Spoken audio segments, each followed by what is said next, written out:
I've been hesitant on sharing this story for a while, mainly since I do not want anyone ever thinking that I or any other person in this story is crazy. Although saying this actually happened sounds very cliche, but I can assure you the following stories are true. Now, before I begin the first story, just for a bit of background, I am an intern for a church that does work on a Navajo reservation site helping the community on people's homes like roofing repair, repainting, and interior fixing. 8 to 5 with good pay and nice people. So overall I'm happy with this job. And a bit of a disclaimer, I am not trying to offend Navajo tradition in any way. This is just a first-hand story on what is currently happening on my trip. Over the past 2 months of internship, I have begun to grow close with some of the residents on the reservation. One lady that I got to know well was the superstitious type. Like, never be outside at night, or other random things such as that. But the biggest taboo, I was to never mention, mainly because I was told by my superiors, was Navajo folklore like skinwalkers and other bumps in the night. However, one day it was quite different in the sense that the question was just burning within me. I was on my lunch break after wrapping up painting parts of her house, and she sits next to me on her porch, and we talk for a while. But I finally feel comfortable enough to ask her about any folklore and stuff like werewolves or anything of that sort. I did not really expect a response. I thought maybe she would quickly say no, then change the topic. But if anything, I was more scared I may offend her. But to my surprise, she turns her head, looking toward the outside scenery, hesitates, but then says, "Yes, I know some, and I've experienced it too." She proceeded to tell me a description of the apparent equivalent to a dogman or a werewolf. To paraphrase, she said, "Werewolves look like normal people but masked in white paint, covering their face, arms, and chest. Their whole body will be white as a corpse, covered with black symbols, quite possibly related to the devil or something. More specifically, they are grave diggers and necromancers as well. They dig bodies up only to steal jewelry, although they may perform other acts to corpses," as she quickly strayed away from going into too much detail about that. "Werewolves also get their power from the devil. That is how they are able to possess with such supernatural strength and endurance." I was surprised to hear this, although I figured werewolves and dogman and stuff like that would not look anything like they did in Twilight or Scooby-Doo, although deep down, I thought she sounded a bit crazy. Before I could ask more questions about these werewolves, she began to tell me her own interaction with these supernatural beasts. Her story still gives me chills. She explained that one day she and her husband were driving on the curvy roads alongside the mountains, only to find a woman with her face covered by her hands. She was kneeling in the middle of the road, appearing as though she was crying. The woman looks up towards the car's headlights to reveal the same white paint and sacrificial symbols mentioned previously. Her husband honked his horn and quickly slams on the brakes only to be too late, and hears the loud thudding cracking of the woman's bones and splashing of blood all over the windshield. Once she and her husband stop the car safely and process what just freaking happened, they quickly run over to the spot where they hit the woman.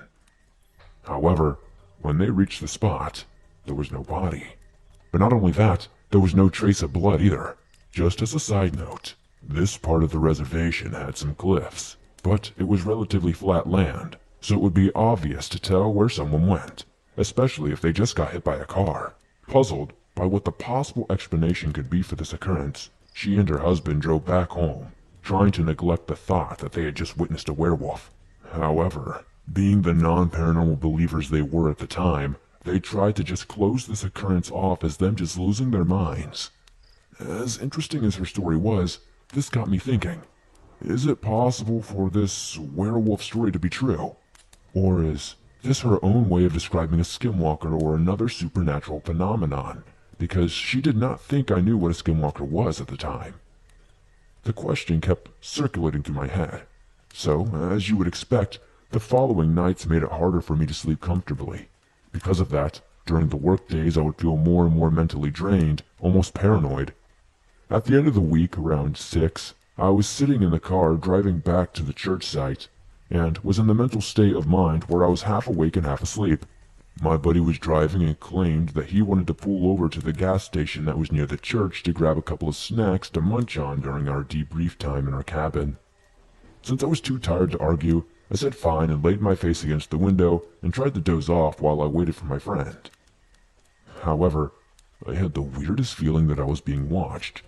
So naturally, I opened my eyes and looked out the window. I didn't see a thing. However, when I turned my head at the corner of my eye, I thought I saw a white figure, just as the woman described previously. I looked back, and nothing was there. But I swear on everything, I saw something. Since it was beginning to get darker outside, I quickly sat up in my seat to readjust my vision. But when I looked back out the window, it was almost as though the figure vanished. Perplexed, I stepped outside the car and looked around, but there was no trace of a creature even existing. My buddy came back out and questioned what the heck I was doing. Debating whether I should tell him, I decided to say, "Oh, I was just getting some fresh air. Let's head out." The following days have been even worse for me. My mood is getting worse. I'm feeling way more paranoid, and I think something is out there. And at night, I can almost swear that I hear a scream in the far distance. Everything outside just looks 100% scarier to me now, because there is barely any outside light besides the moonlight, so everything has more of an exaggerated appearance. But believe me, I know I sound crazy. But the worst part is, if I tell anyone, they will probably think that I'm actually crazy. So, I've been debating whether I saw this werewolf, dogman, whatever, or if I just was tired and my eyes were playing tricks on me. I hope someone can find some sort of answer to this.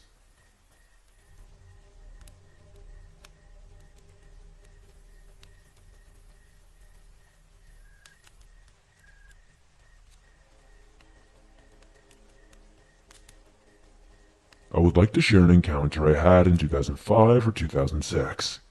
I was 10 or 11 years old at the time, and it happened on my grandparents' property, out in the country near Denmark, which is southeast of Green Bay. The land out there is mainly farmland, with patches of woods every so often. My grandparents own a few acres of land, and on the far right of their land, there's a thick patch of woods and a swamp that goes on for quite a bit before hitting another farm field. I was standing on the back deck, shooting cans with my BB gun. It was a hot and muggy morning in July, and all morning outside, I just had this eerie feeling that I just could not seem to shake.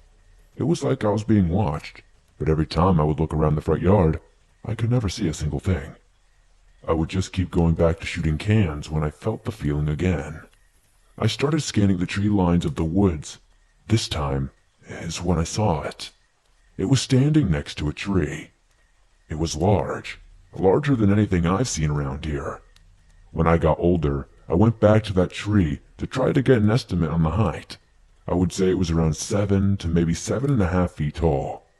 The only way I can compare the body is to that of Arnold Schwarzenegger. This thing was yoked. It is unreal how big its shoulders were. Its arms and chest were also massive. It was almost like this thing worked out daily. It was covered in gray fur that was shaggy and thick on its shoulders and down part of its body. I know when people describe Dogman, you hear a lot of, "It looked like a timber wolf standing on 2 legs," or "It had the head of a German shepherd." This was not at all what I saw. The head and face looked like a werewolf. It had pointed ears on the top of its head. Its eyes were yellow and almost seemed to glow even in the daylight, and it was snarling with lips open. It almost seemed to be smiling. The look and smile on this thing's face were pure evil. Sinister is the only way I can describe it. I do not recall if it had a tail or not, and I felt like the legs looked like that of a human and not bent like a dog's. However, I was mainly looking at the head and body, so I can't be sure. After what had only been about 10 seconds but felt like hours, without warning, it broke eye contact with me and took off sprinting to its right. It went through some thick brush, emerged further down the tree line, and took off into the woods. The thing is, no person, no normal human being, could clear that. It cleared it in only a matter of seconds, running through very thick brush, at least 50 to 60 yards. Being terrified, I went back into the house and did not go outside for the rest of the day. Funnily enough, My aunt came over later and said, "I heard some strange things outside last night. I've been meaning to tell you, but I didn't want to freak you out." I did not tell her what I saw, thinking she would think I was crazy or making it up, but I insisted she tell me. She said she had heard a loud growling and snarling walking around the house the previous night, unlike anything she has ever heard before. I still visit my grandparents quite often and have not seen anything since. I have not heard of any other reports from the area, but I know there were a few Bigfoot sightings just down the road back in the 60s or 70s.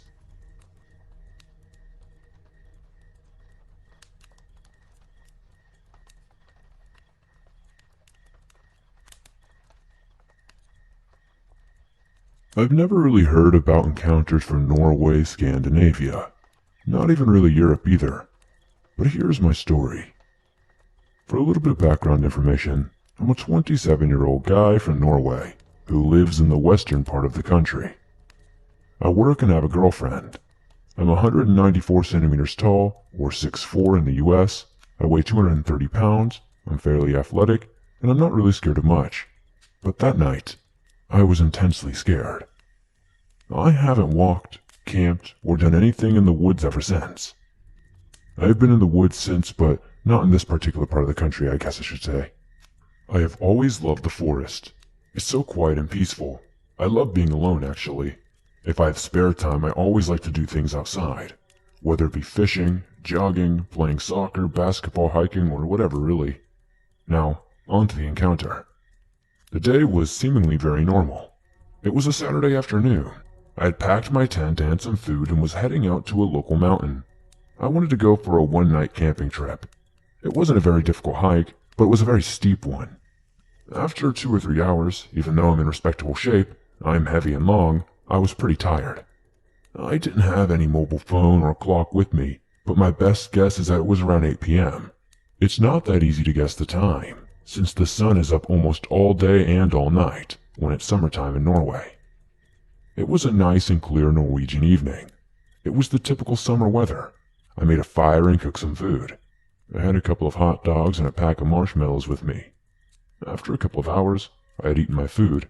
I honestly felt a little sick because I probably ate 10 too many marshmallows. I'd enjoyed my meal and taking in the heat of the fire, thinking what a lovely evening it was. Eventually, it started to get somewhat dark. I'm gonna have to guess that the time was somewhere around 11 p.m. or midnight. I had planned to kick back and read, but it became a little too dark to do that. Sure, I could see and all, but it became a little hard on the eyes to concentrate on the letters. I probably was a little too tired also. Suddenly, I heard a noise to my right. It sounded like it was coming from a bush. I turned to look in that direction and saw something just standing there. It was standing to my right and kind of ahead of me. I've listened to many reports, and they all say the same thing. This creature normally is between 7 and 9 feet. This one really wasn't that big. I would say it was probably 6 feet at the most, but it shook me hard. In one moment, I was enjoying a nice evening by myself, and in the next moment, I felt extremely startled. It was breathing heavy, like a very tired man, but it sounded animal-like, wild and weird. It sounded like it almost had throat problems or had slime stuck in its throat or something. I really don't know how to describe it with writing. I was still sitting there at this point, and I just looked at it. I believe I was actually frozen in fear. I have never encountered anything other than a deer in the woods. The most dangerous animal we have in the area is probably a fox. The creature was frozen as well. It was standing on 2 legs with its arms down at its side. I can't say how many seconds we were both like this. Of course it felt like forever, an eternity. I couldn't see its eyes because they were dark and kind of in the shadow of its brow or sockets, and it also had some hair, but its head was fixated on me. What I could tell was that it was just sitting there, paying attention to what I was doing. I didn't utter a word at it or yell. It just wasn't something I considered doing. I was way too scared to make the first move. Now you know how a cat slowly moves its paw ahead. When it thinks it's safe or when it thinks its prey isn't paying attention. Well, to me that's exactly what it started doing. This incident ended with me throwing a handful of red glowing sticks from the fire at it. When I did that, it bolted. I haven't seen anything since, but I'll keep you updated if I do. I hope somebody in the comments can help me figure out what this was, but I'm pretty sure it was a Dogman.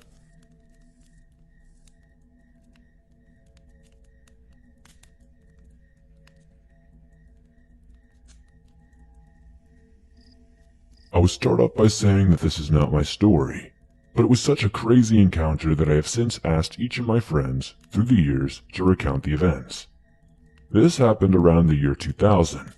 About a year after this took place, I started dating one of these friends, and that is when I first heard about this Dogman or werewolf story. I have since asked each friend over the years and miles apart, and they remember it all the same. Before my ex was even my boyfriend, let us call him Jack, he and our other friends were about 17 to 18 years old. At that age, I remember it being an adventure to find a place to smoke. Let's hike to blank and go smoke, the good old days. It was Jack and his best friend Brent, and their girlfriends Stevie and Megan. The four of them decided to drive to Mount Pisgah, a beautiful wooded area outside of Eugene, Oregon. It is more of a hill, but it's nature in its prime for sure. I have been out there many times growing up, and I know exactly what trail they were on, the main one that connects to the parking lot and the river. They had driven in Brent's little white sedan, parked it in the parking lot, and went over to the river. On the way to the river from the parking lot, there is an exceedingly small bridge that crosses a small creek, relevant for later. The group spent the day out there, swimming and puffing and swimming, just being typical Oregonian teens. I can imagine that eventually they got hungry, and that's what drove them to go home after a few hours as the sun began to set. Either activity alone is bound to get someone hungry, let alone both. So, they walked along the well-worn main dirt path to the parking lot. This path has since been paved according to Google Maps. It does not take more than 20 minutes or so for them to get back to the little footbridge by the parking lot that they had crossed when they hiked in. When they reached the small footbridge near the parking lot, Brent looked out into the vast field between them and the wooded mountain and noticed a huge dog near the tree line, about 100 yards away. They all later described it as the biggest dog they had ever seen in their lives. The dog was just sitting there, not necessarily looking scary or menacing by any means, just looking like a humongous, friendly dog. It was starting to bark, but from Megan and Jack's descriptions, and the drawing she did for me later in about 2005, it was a very shaggy and furry-looking dog. I may even still have that notebook where she drew the dog thing. If I find it, I will definitely send it into the show. My friends continued to walk across this small wooden bridge, and one of the girls screamed. The big dog was now on its hind legs, standing much closer than what they had seen just a couple of seconds earlier. It had traversed most of the large field in the seconds it took them to cross this 10-foot-long bridge. Whatever this thing was, it was quiet, fast, and stealthy. My four friends ran to the car and they had the classic, cliché, "I can't get the key in," because Brent was fumbling madly for the keys. At this point, the dog was standing on its hind legs at the very edge of the parking lot, looking at them. Still, it had the dog face. It still had the dog body. But it was standing up. They never saw it walking, on all four or just two. It was like every time they looked at it, it would just be standing there, closer. As Jack had said, every time they looked up, this thing was closer but not moving. All of them recounted how surreal it was to see a dog standing on its hind legs. I couldn't tell you for the life of me if it ran for a few ticks and then stood up again, or if it was just teleporting. I don't know. Whatever this thing was stalking them, though. This was in Lane County, Oregon in the year of 2000. There are few, if any, bears out there. It would be odd, but then again, I was not there. The kids got into the car and sped off, leaving the Pisgah dog to do whatever it wanted to do. I have never had a reason to doubt any of their stories. In fact, Stevie doesn't really like talking about this at all, because it's far too creepy for her.